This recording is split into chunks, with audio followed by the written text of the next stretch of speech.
جنت میں لے کر جاؤں گا، تمہیں جنت میں گھر ملے گا. ہدایت کی، ایمان دیا، جہنم کے عذاب سے بچا دیا، جنت کی بشارت دے دی، تمام چیزیں حضور نے. ہم جیسے لوگ جن کا ٹھکانہ سوائے جہنم کی آگ تک ہو نہیں سکتا، حضور نے اپنی قربانیوں سے ہمیں جہنم کی آگ سے بچا دیا. تو انہوں نے سوچا کہ کام کرنا چاہیے. دیکھ رہے ہیں کہ حضور کے خرچے بہت ہیں، کچھ نہ کچھ حضور کی خدمت میں پیش کر دیں. اور بہت سارا مال مدینے کے ہمسایوں نے جمع کیا، بہت سارا مال جمع کیا اور حاضر خدمت ہو گئے. کہا کہ یا رسول اللہ، ہم دیکھتے ہیں کہ بہت خرچے، ظاہر ہے جو بھی اسلام قبول کرتا حضوری کے بعد خیر تھا. جتنے دن وہاں پر رہا اس کا خرچ حضور ہی کو اٹھانا ہے.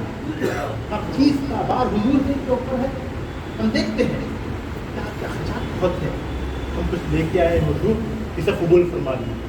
آپ نے جو ہمیں ہدایت دی ہے، آپ نے جو ہمیں ایمان دیا ہے، اس ایمان، اس ہدایت، اس دوزخ کی آگ سے بچانے کے عوض، جنت دلانے کے عوض سب کچھ لے کر آئے. ہم جانتے ہیں کہ کوئی حقیقت نہیں. آپ کو فرمائیں.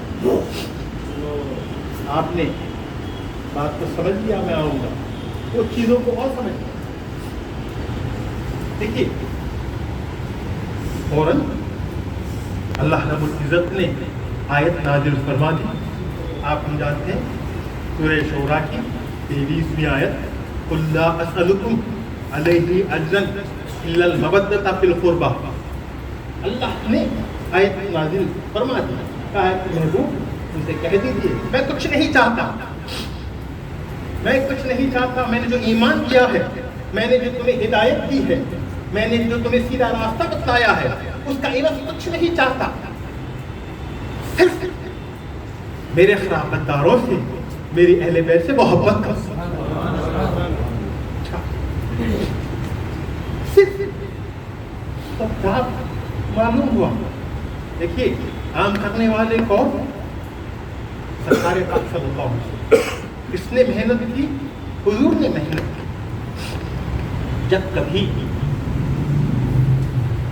کوئی آپ کام کراتے ہیں تو جب کام کراتے ہیں تو اس کی اجرت طے کرتے ہیں، اس کی کیا اجرت ہونی چاہیے. کہا کہ میں گھر بناؤں گا 1 کروڑ، عالیشان گھر بناؤں گا، اس کی قیمت 1 کروڑ. کہا کہ کم کرو، جو بھی بات طے ہو گئی ہو. کہا کہ اس کی قیمت 1 کروڑ. آپ نے محنت کی اجرت انگریزی میں آپ ریمونریشن، ویجز، پے، تنخواہ، اجر، انعام، یہ تمام الفاظ سنونیم مترادف ہیں. اجرت، اجر بھی اجرت، اجرت بھی اجر. عربی میں تو اس کے معنی ریمونریشن، پیمنٹ، تنخواہ سمجھ لیا. جو آپ نے محنت کی اس کا اجر. تو آپ نے طے کیا 1 کروڑ. تو اب یہ بات سمجھ میں آ گئی کہ اجرت محنت کے برابر ہوگی. آپ نے جو محنت کی، آپ چاہتے ہیں اس کا زیادہ فائدہ ہو یا جو بھی ہو، آپ نے طے کر لیا کہ اجرت محنت کے برابر ہو. محنت کس نے کی؟ محنت کس نے کی؟ سرکار نے. ایمان والا کس نے بنایا؟ سرکار نے.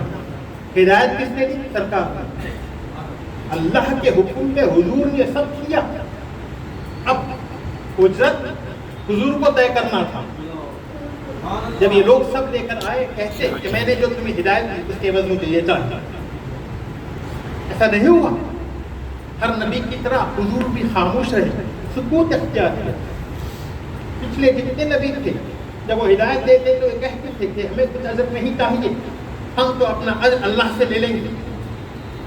یہ اکثر کہا تھا، اس کی وجہ سے حضور بھی خاموش رہے. مگر اللہ رب العزت نے ایک نئی چیز مالک نے यहाँ पर कर कहा कि हाँ तुम्हें अजर लेना है। सरकार को ये हुक्म हुआ हाँ अजर लेना है, और अजर क्या है? ईमान के इवज, हिदायत के इवज, जन्नत के इवज अजर ये है अहले बैत से मोहब्बत। तो मालूम यह हुआ मोहब्बत अहले बैत ईमान। ये मेयार हुजूर ने कायम नहीं किया, ये मेयार अल्लाह ने कायम किया, ये मेयार अल्लाह ने कायम किया। अल्लाह ने कहा कि तुम्हें जो जन्नत मिल रही है, तुम्हें जो ईमान की दौलत मिली है, उसके एवज तुम्हें मेरे हबीब की आज से मोहब्बत करना होगा। सुभान अल्लाह, हक है, सुभान अल्लाह। बहुत ही ताज्जुब होता कि जब आपने कह दिया कि मैं अजर नहीं दूंगा, क्या कहा जाएगा? अरे काम करा लिया और कुछ दे नहीं रहा। अब जो काम करने वाला है वो अशरफुल अंबिया है, वो जात तो पूछती नहीं, मगर अल्लाह रब्बुल इज्जत जो सबका मालिक है, वो ताय्युन कर रहा है खदर को। खदर कहते हैं अंग्रेजी में वैल्यू। किसी चीज की वैल्यू होती है, एक तो कीमत है, अजर है। फर्ज कीजिए 1 करोड़ अजर, लेकिन एक चीज होती है कि उसकी वैल्यू क्या है। फर्ज करो आपने 1 करोड़ में एक मामला तय किया और देने वाले ने कहा नहीं तूने बहुत काम किया, 1 करोड़ नहीं बल्कि 2 करोड़ दूंगा। तो आपने उस काम करने वाले की खदर की और उसके काम की खदर आपने मुख्तस की, उसकी वैल्यू आपने डिफाइन कर दी। बिला तमसील बिला तजवीज़ करूं, जो सरकार पाक सल्लल्लाहु अलैहि वसल्लम के अहले बैत से मोहब्बत करेगा, जो मौला हुसैन से मोहब्बत करेगा, यकीनी तौर पर जितना वो मोहब्बत करेगा उस तरीके से वो अजर अदा करेगा और उसकी अजर की कदर अल्लाह रब्बुल इज्जत मुकर्रर करेगा। अजर की कदर कैसा मुकर्रर होगी मैं आपसे समझाता हूँ, सरकार पाक सल्लल्लाहु अलैहि वसल्लम आपका गुलाम था, बहुत सारे गुलाम, अक्सर हम सिवाय हजरत बिलाल के दूसरों का नाम नहीं सुनते, तो गुलाम था हर वक्त खिदमत में। हजरत अनस भी गुलामी में रहे, हजरत अब्दुल्लाह इब्न मसूद भी गुलामी में रहे, बहुत सारे सहाबा गुलामी में रहे। ये गुलाम थे, उन्होंने अर्ज़ किया रसूलल्लाह खिदमत क्या करते थे, हुजूर के लाले ने पाक को रख देना, साफ करना, ये तमाम लोग करते थे। एक दफ़ा का सरकार ख्वाहिश क्या है कि जिस तरीके से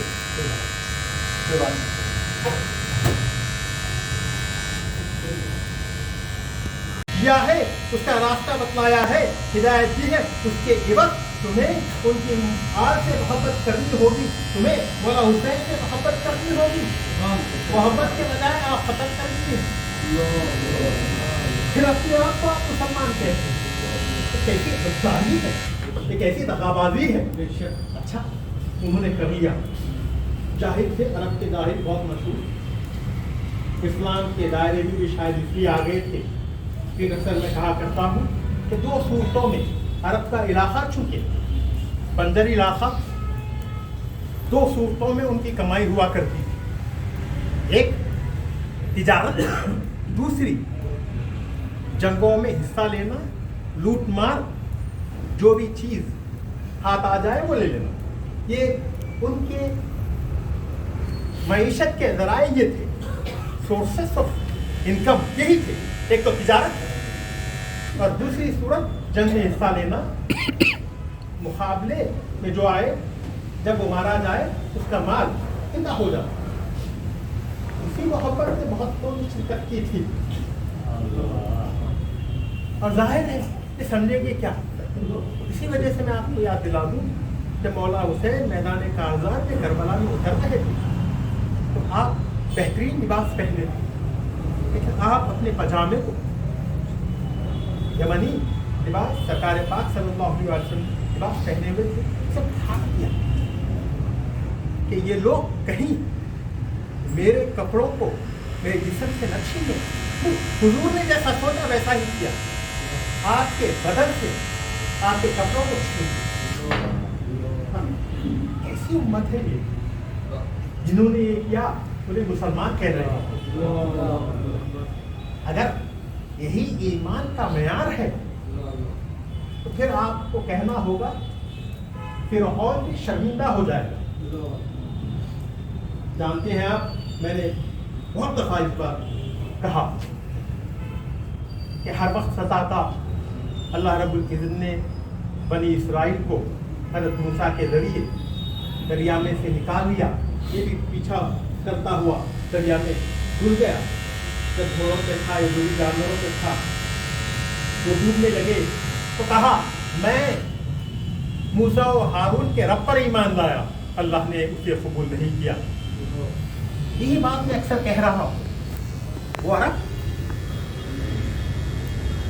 जिनके सामने हुजूर ने बेशुमार मोजज़े दिखलाए, झाड़ को चला दिया, कंकरियों से कलमा पढ़वा दिया, चांद के 2 टुकड़े कर दिए, ईमान नहीं लाए।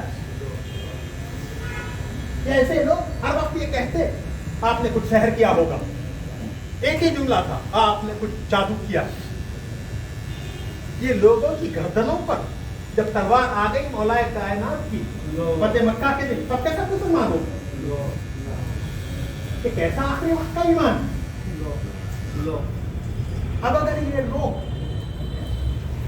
इनका खानदान अहले बैत के खिलाफ काम न करेगा तो कौन करेगा? आज इन लोगों को बचाने की जो रूह निकला है उन पर बहुत ताजुब। अभी मैं किसी से कह रहा था क्या ताजुब करना चाहिए, 50 साल के अंदर शहजादों को खत्म कर दिया, अब आज 1400 साल के बाद ये लोग उन कातिलों को बचा रहे हैं, तो ताजुब किस बात का? इस्लाम को समझा ही नहीं। यही मौला हुसैन का इरशाद था आखिरी खुतबे में, अगर तुम मेरे खून को बहाओगे तो फिर कभी यकजा ना हो। तुम्हारी हैसियत एक जुमला इस्तेमाल फरमाया, मैं इस्तेमाल नहीं करता, बहुत बुरी होगी, निचली होगी। आज जब आप मुसलमान कौमों को देखते हैं तो यकीनी तौर पर इमाम हुसैन ने जो कहा वो सच नजर आता है।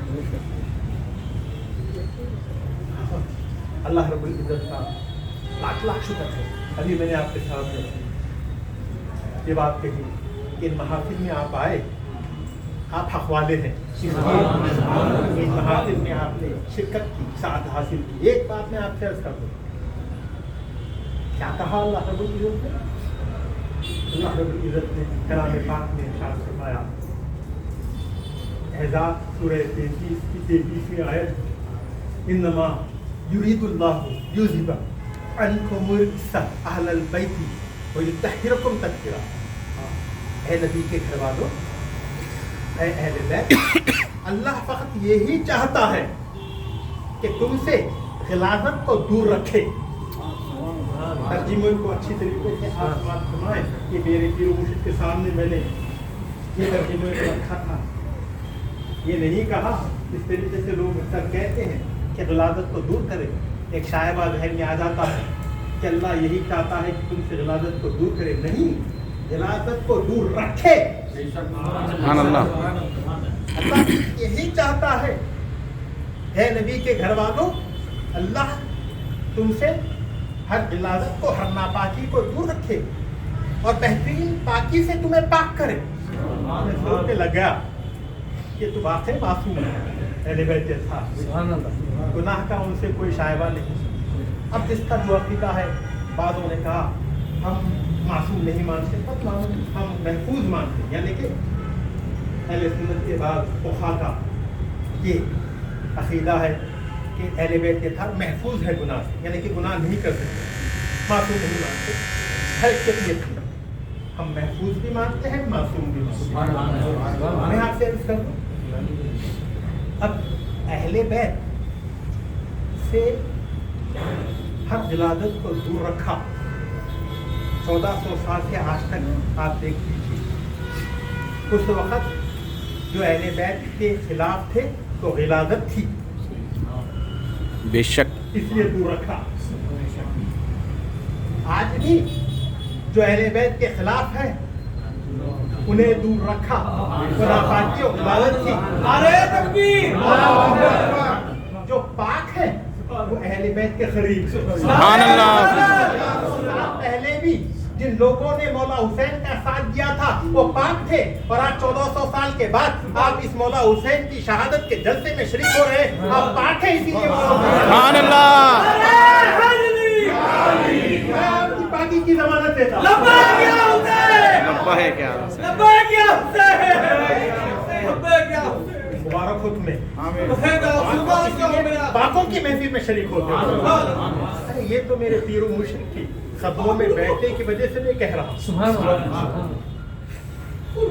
میں آپ سے عرض کروں جی بہت چاہتا ہے, بہت کچھ کہنا ہے, لیکن دن بج چکے ہیں اور میں اسی پر اپنی تقریر کو مستقل کرتا ہوں. انشاءاللہ تعالیٰ 12 چونکہ ہمارے خاندان میں 12 دن تک مجالس کی انعقاد کیا جاتا ہے, منعقد ہوتی ہیں. پہلی سے 12 تک, 12 کے دن زیارت ہوگی, شام میں سید الشہداء مجلس ہوگی, یعنی کہ کل میں پرسوں جمعرات کے دن, اور آثار مبارک کی زیارت کروائی جائے گی. ایک بات آپ سے بہت آپ جانتے ہیں کہ وہ مرشد فرانس سے بہت محبت تھی. آپ سب جانتے ہیں کہ 20 سال میں آپ نے قرآن کی تفسیر کو مکمل کیا. انشاءاللہ تعالیٰ کی تفسیر چھپے. جب سے آپ نے پردہ فرمایا ہے اس دن سے لے کے آج تک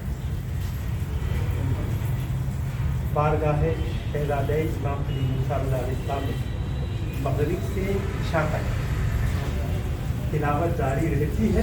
اس کے بعد جیسے میرے پیر و مرشد پسند تھی, آپ یہ حدیث پاک کو بہت چاہتے ہیں, اے لوگوں سلام کرو کھانا کھلاؤ. آج تک تبرک جاری ہے, جب تک اللہ چاہے گا وہ جاری رہے گا. سبحان اللہ. سبحان اللہ. جب آپ کو موقع مل جائے, جو حمیدی ہیں جب کبھی موقع مل جائے مغرب سے عشاء تک کبھی بھی آپ شرکت کر سکتے ہیں. قرآن خوانی, قرآن کی تلاوت جاری ہے اور سید الشہداء کے مجالس جاری ہیں. انشاءاللہ تعالیٰ لنگر حسینی کا جو بندوبست ہے جب آپ کو موقع مل جائے آئے, مگر 12 زیارت کے لیے ضرور تشریف لائیں. اللہ کے کوئی عزت کی دعا ہے. حضور خاتم